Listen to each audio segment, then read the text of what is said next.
అనంతాచార్యుల వారి జీవితంలో పొందినటువంటి గొప్పతనం బహుశా ఎవ్వరూ పొందుంటారు. ఆయన పుష్పవాటికని పెంచితే 8 రోజులు ప్రచ్ఛన్న రూపాల్లో వచ్చి పువ్వులు కోసేశారు పద్మావతి శ్రీనివాసులు. పాపం 8 రోజులు కన్ను రెప్ప వెయ్యకుండా కాపలా కాశారు. అంత వృద్ధాప్యంలో అనంతాచార్యుల వారు ఎవరు పట్టుకుపోతున్నారా పువ్వులని. 9వ రోజున శ్రీనివాసుడికి కరుణ కలిగింది.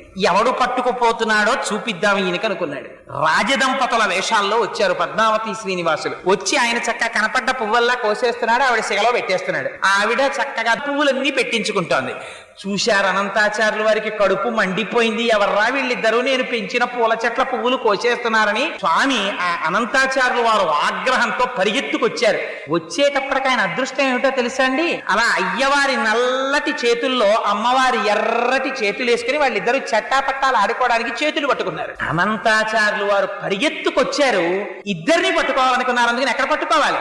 ఇద్దరూ పట్టుకున్నటువంటి చేతుల్ని గట్టిగా తన 2 చేతులతో పట్టుకుని తన సంకల్లోకి లాగేసుకుంటే వెంకటేశ్వర స్వామి వారు దొరుకుతారా?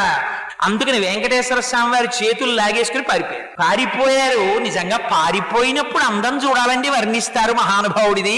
ఆ పరిగెడుతుంటేట ఆయన పెట్టుకున్న ఆభరణముల యొక్క ధ్వని ఘన కన కన కనమని ధ్వని వచ్చిందిట. ఆ చేతులకి ఏం తక్కువ ఆభరణాలు ఉంటాయేమిటి? ఆ నాగాభరణాలు, పెట్టుకున్న కంకణాలు, పాదాలకి పెట్టుకున్న మూపురాలు, నడువుకు పెట్టుకున్న వడ్డాణాలు, మెడలో వేసుకున్నటువంటి పెద్ద కౌస్తుభమాల, ఆ పెద్ద వనమాల, పెట్టుకున్న పెద్ద కిరీటం, చెవులకు పెట్టుకున్న పెద్ద పెద్ద ఆభరణాలు, ఇన్నింటితో స్వామి పరిగెడుతుంటే ఇంకో చంద్రుడు భూమి మీద పరిగెడుతున్నాడేమో అనిపించింది. పాపం ఈయన పరిగెడదామంటే ఈవిడ పారిపోతుంది. అందుకని ఈవిడ్ని గట్టిగా పట్టుకున్నారు. ఎవరికి దక్కుతుందండి ఈ అదృష్టం?